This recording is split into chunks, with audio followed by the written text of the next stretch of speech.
when we experience stressful events and it gets to a biological level of how we interpret these events and how we respond to these events.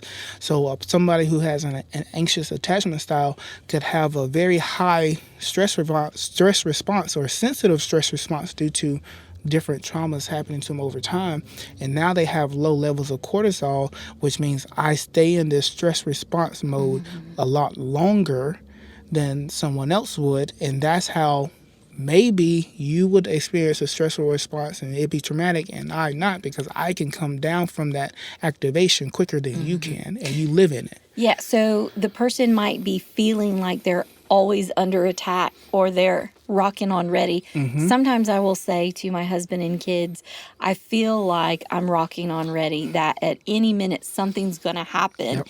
And I'm just going to have an emotional response. Exactly. Because I can't make I never understood how people could go through things and then you ask them about it and they say I don't know.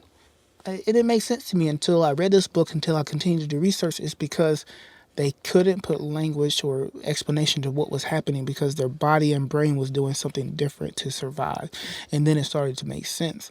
And so that's how these trauma responses can start to be developed and created, and the use of therapy helps you not only help regulate your trauma response, but sometimes also help you realize the associations you've made with different events or situations or sensory things. So what you hear, what you taste, what you see, what you feel, what you smell. So all these sensory inputs go into the brain.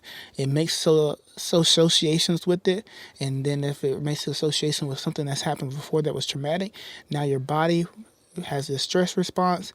Now I'm reacting emotionally and I have no idea why. It's because the body keeps the score.